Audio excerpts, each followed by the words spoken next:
Hello and welcome to this episode of Counsel Trends. I'm Dr. Shanae Anderson with my wonderful partner, Dr. Mercy Connors, and we would like to actually dedicate this episode of Counsel Trends to all of those who have been affected by the flooding, primarily in Texas, but also North Carolina and New Mexico and actually all over the country. And so our hearts are with all of the families of the victims as well as the survivors. And so the article that we have for today is called Traumatizing, Growing, or Both, Exploring the Role of Social Media in Communal Coping During Vicarious Traumatization. And it is from the journal Telematics and Informatics, which I think is an interesting title for us, which I actually looked up what those mean. And telematics is really about telecommunications, electrical engineering, and computer science, and informatics is the study of computer systems. So it's an interesting psychological study that is talking, I think, about social media, which is why it was put in this journal. But I really like this study a lot. Yes. I thought it was really good because I think that it looked at something very important to all of us. I mean, most of us have social media. Most of us see and get a lot of information from social media. And we often see social media as a way to cope or as a way to avoid certain situations. So I feel like this was really timely for us to do this one, and it was a perfect study for this. I agree. And one of the things that I guess I just want to open up with is, what is vicarious traumatization? I think that's really important. I feel that we need to discuss some of the terms that they use within the study because they're very important. And vicarious traumatization, and I know that they've got a definition in here, it's really when you have been impacted indirectly by a traumatic experience. Right. And prior to basically 9/11, vicarious traumatization was something that was really a category that was kept for clinicians, therapists, who spend day in and day out listening to trauma, that they could actually become traumatized by their work. But after 9/11, and so many people were traumatized by what happened, they began to do research to say no. As a matter of fact, people can actually be traumatized and actually even end up with post-traumatic stress disorder from witnessing trauma even on TV. And now we're recognizing even through social media. Yeah. I think then that was the beginning of kind of the 24-hour news cycle, you know, where there were these news stations that were giving news all the time, and people continuously watch that news. And, you know, it's interesting because I think that a lot of us have moved to that where we're like, okay, we're going to turn on Fox News or CNN or whatever we're watching for a certain amount of time, and then we usually jump off. But there are some people that continuously watch it, and so therefore they're inundated with all of the stuff. And what's on the news, it's mostly negative. It's not mostly positive. Well, I'm even thinking during COVID, how a lot of people were just kind of only watching social media. And I think that's when the term of fear porn came out. And how almost like addictive watching traumatic things can become. Right. And I think also it's not just traumatic things, but it's things that are affecting them or affecting people that they know. You know, when it was COVID, that was affecting, I want to know about the state of Florida because my parents are in the state of Florida. You know, so it wasn't just what's happening in my state of Virginia. It was what's happening in the places that I have people that I love as well. Well, and that brings up an excellent point that I think if we even look at what's been going on in our country for the last few weeks, is even though we're in Virginia, we both have just been so affected by what's been going on, and I think the whole country has with the deaths in Texas and just all the strange weather phenomenon. Yeah, and I think it's interesting because we each connect with that story in a different way. You know, a lot of us connect about the Mystic Camp because it's a Christian camp. Right. You know, I connect with it in a very different way because my eldest daughter is the age of some of the ones that passed away, it was very difficult for me to be on social media because I couldn't keep seeing those pictures. So it was interesting. What I would do is I would be on social media, see it for like 5 minutes, turn it off, and then I would pray because that's what I knew I could do at that point in time. And, I couldn't be there. I couldn't do this. I'm a mother. I have my own job and things like that. But I knew the one thing I could do. Right. And that was the thing I could drop to my knees and I could take it before our Heavenly Father who knew the situation, who knew all involved, and He was the one going to be able to give them the most comfort. Yes. And I do think one of the things that happens with trauma is that we do feel so helpless and powerless. Yes. And that one of the things that I like about this article is it really speaks about the importance of communal coping. Yes. That when there is a collective trauma, like the floods, like in this study, they actually looked at a crush incident, which I hadn't heard of. Have you heard about this? Yes. So this is when in a certain area, like usually on a road or in an alleyway, if there becomes a panic within a crowd, then people will start running and people will trip and fall and stuff like that, and people get stepped on, and that's usually what a crush incident means. Well, and I hadn't heard about this one, but this was in 2022, and it was in South Korea on October 29th, 2022. I guess it was a big Halloween party, and at least over 150 people died and 150 people were injured, and they were saying this accident was one of the deadliest tragedies in the nation's recent history. And so what they wanted to do with this study is really assess the people who were there, assess the people that had watched it on social media, people that had family affected, and to really look at this term that I had actually not heard of called collective coping. Yes, and I thought that was very interesting too because again, talking about it culturally, South Korea has a very collectivism culture. So they think of it as what is good for the whole is what individuals are going to work towards. It's very different from our American idea of very individualism is that whatever the individual wants, that's what the individual is going to work towards, not necessarily that it's a communal thing. So it's a very interesting thing, but I also see it here in what we saw in Texas and around the country is that there was a lot of this collective coping. And I wonder, too, if some of that had to do with the amount of faith terminology and faith that was brought in not only by the victims, but also by the leadership and the government, that if it was this faith-infused idea, because when we think about our faith, we're very collectivist mindset.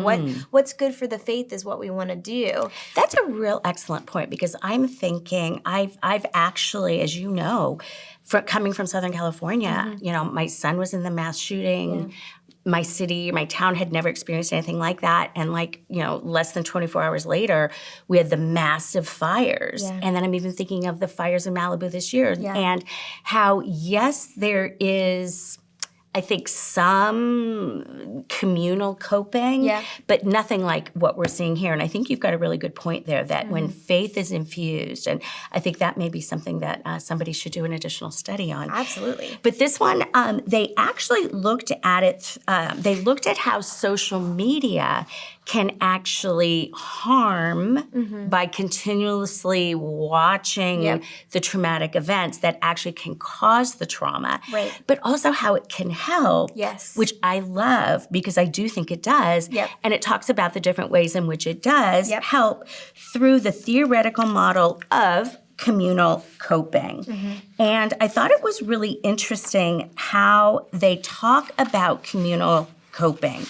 And they split it up into that we cope kind of cognitively through just kind of assessing what happened. Is this just something that affects me? Is this something that affects everybody? And then also coping through action or behaviors. And again, almost like who is responsible for this. And that it's communal if we identify that we're all in this together. And that it's communal when we all act together. Yes. What did you think of the theory behind that? I thought it was very interesting. I really think that it made a lot of sense because I think when the way that we talk about COVID is we were all in it together. We were all dealing with it together. I think when we look at it as it's a community that's dealing with the issue, that it tends to be a little bit easier is a bad word, but it's just there's more help, I guess. Well, there's more support if you take advantage of it. Yes, and then you have an instance where a family, is affected, and then you'll see their immediate community usually is what jumps in, but not the community at large necessarily. Really good point. So it just is very interesting to me, and I think that's one of the reasons why social media is really great because it can get out. Hey, we need this and we need this, resource, or we need these type of people. Or the GoFundMes and things like that of like, this is the stuff that we need. Or Thursday night, everyone's getting together for prayer. I have people that I know and love that lived in Texas that this was very close to them. By God's grace, they weren't directly affected, but they were, I was texting them saying, are you guys okay? Yeah. And they're saying, yes, but, tonight we've got a big prayer event. And so social media, I think, drove all that. Well, and I also think, too, like one of the things that they were doing in Texas is that they were wrapping around their house, like either a tree or like a post in their yard or something like that, these green ribbons. Oh, I didn't see that. Yes, and it was very cool because one of the senators was talking about it on one of the news channels, and he was saying that he was driving down Texas, like in a neighborhood, and there were all these green bows everywhere. And then it was interesting, my sister-in-law is from Texas, and she is in the Washington State area, and she put up her green bow. And I'm like, that to me, that's that communal thing. Right. It's saying, I can't be there, but I'm there in spirit. I'm there in solidarity, and I'm doing what I can. I'm praying. I'm helping. In it reminds me of the yellow ribbons. You're too young to remember this because I don't even know if you were born yet. But when we tied the yellow ribbons around all of our trees to get all the hostages back. Yes. Many, many, many years ago. Yes. So back to our study. What they wanted to do is they wanted to look at this population. And so initially, they did an online sample. They ended up with 410 participants. And it was, I think, a week after the incident occurred. And they asked whether they are social media users and whether their family and friends were victims of the incident. And then I thought their questions and their measurement items were very interesting because they looked at measures, without getting into too much detail, around vicarious trauma, communal coping, support seeking, support providing, information seeking, information avoidance, and then ultimately, I thought this was interesting, collective post-traumatic growth. Right.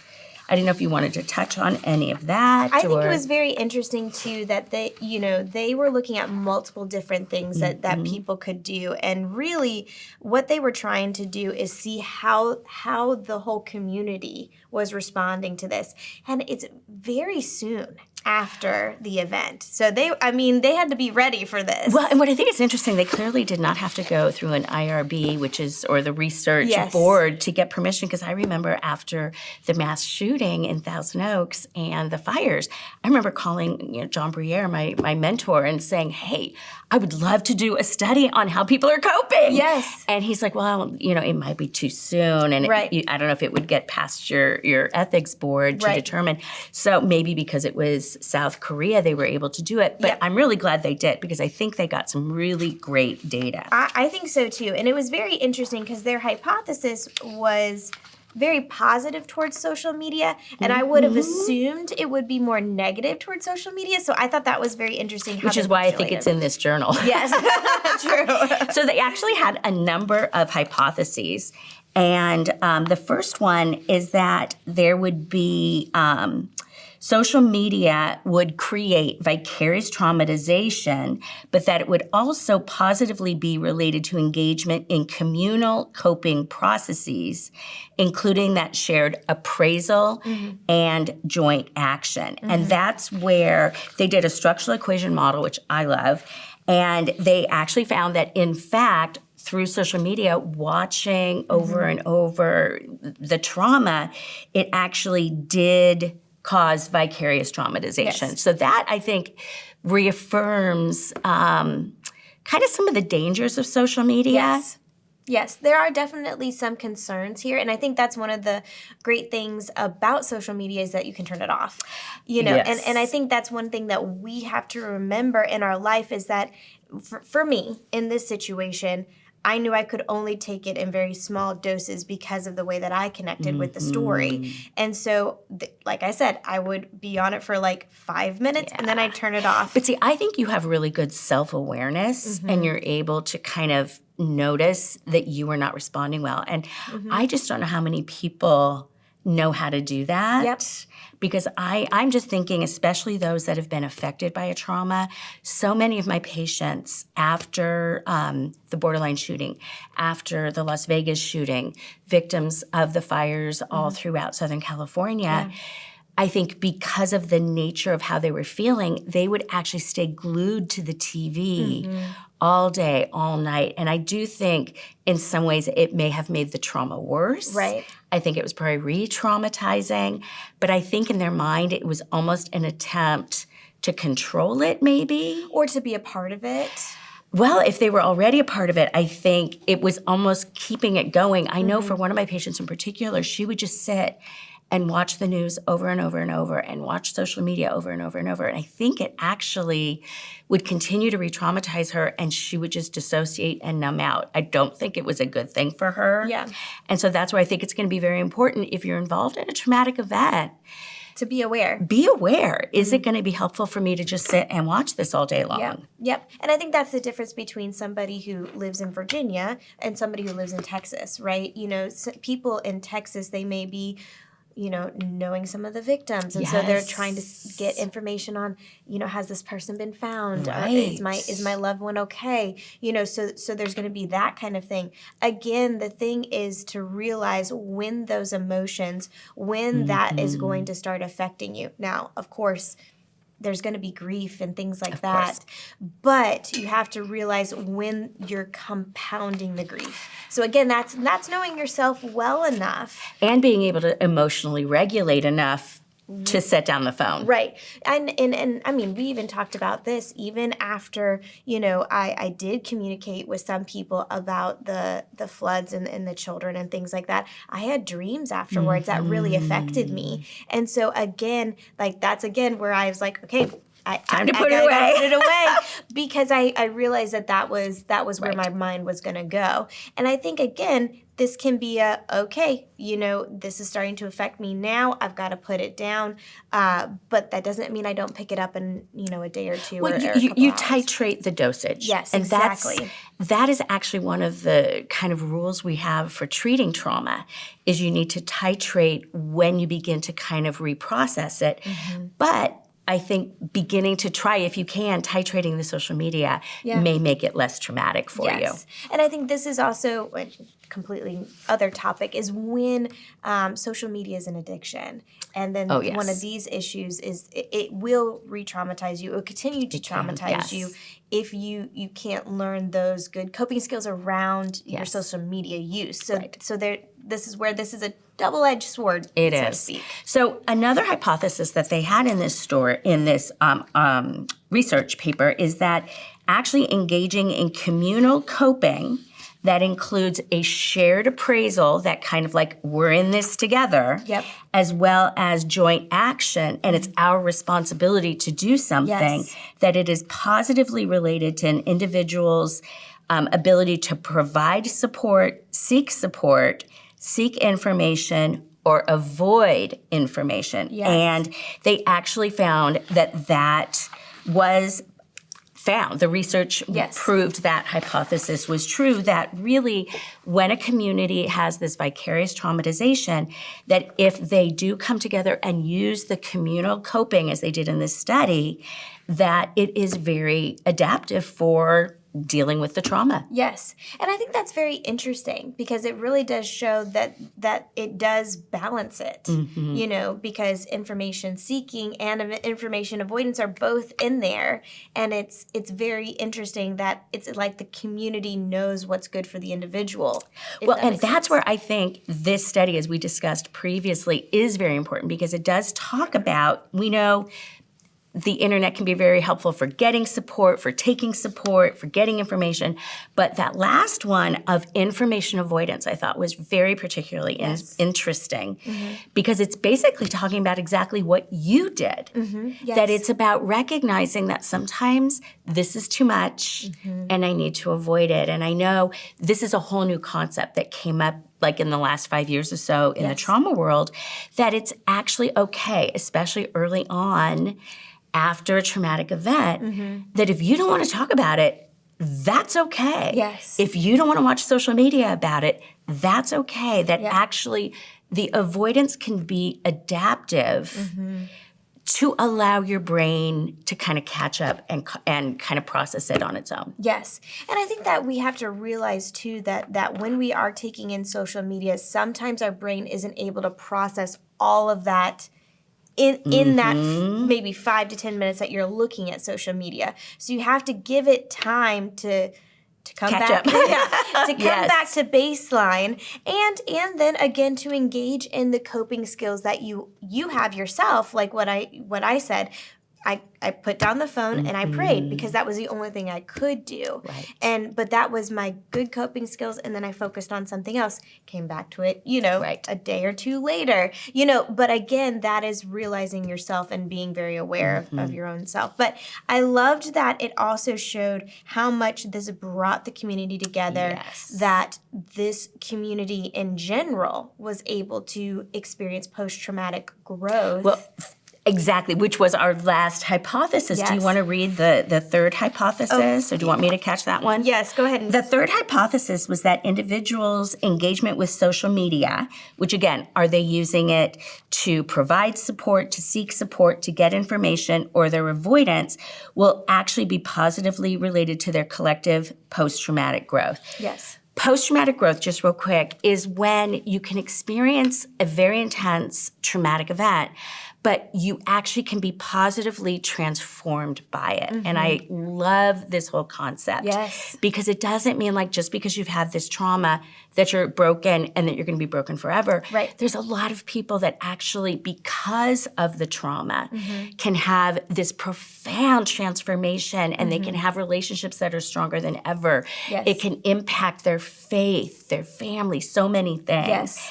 And that's where I think it was so great. Yep. Do you want to share the hypothesis of how it was found in here? I think it was very interesting because this is where it really comes out of our problem, our responsibility. Yes. And that was really, really interesting to me. It actually reminds me of the story of Job, where, he was in that problem himself. And his community came around him and was I don't think they were very helpful. They weren't helpful. But Only if Job had social media. I know. He probably would have been able to find somebody who would have spoken truth to him. Exactly. But also, I think, too, it shows that post-traumatic growth, after he had that encounter with God, he understood God in a very, very different way. And that's what it was saying here, is that you understand your world, you understand yourself, you have more compassion for other people, more compassion for yourself after something like this. And I think it really reminds us of the brevity of life. And I think that's one of the things that the story of Job, the story of the floods really does tell us, is that that life is precious and life is short. And we have to be there for our families, be there for our friends, and use our time in this world for the Lord, because we only have a little bit of time. Absolutely. And so, and I think that that's the wonderful thing that God keeps showing throughout multiple, stories in the Bible, is that he's going to take you through some hard stuff. Yes. I mean, you've been through your hard stuff. I've been through my hard stuff. And we have a sweeter relationship with God. We have a closer relationship with our friends and family. And we have a fuller life because we see that it's a short time period and we're doing all we can for to the Lord. Well, I'm even thinking the irony is as we are preparing to do this article, you had to save your daughter from drowning. I did. My father was kidnapped. Very weird story. Both of us were dealing with traumatic events as we were preparing for this. Yes. And I also think how God does that. Yes. That he walks us through our own personal experiences to help others. And that's where this article is an excellent article. I really recommend that you get it. It was, I don't think I mentioned that it came out in 2025. And I just think it is so timely. It is. For anybody who's watching who has been a part of this collective trauma in all over the country. Yes. And then we just heard that there was a massive earthquake in Alaska yesterday. Yes. And just there's always something going on in our world. To recognize that, yes, how you cope individually is important, but also trauma often can impact the whole community, and that there is help through social media. It can harm and it can be traumatic, but also I loved what you said of how it talked in here of that we're in it together. Yeah. And the responsibility is for us to help each other as well. Yes. And we hope that you have enjoyed this Council Trends. We love being a part of your life. Please give us a thumbs up if you liked this. Please let us know your own thoughts and how you are actually coping with the floods and maybe engaging in some of this communal coping. And of course, please know that we love being a part of your life and we are praying for all of you.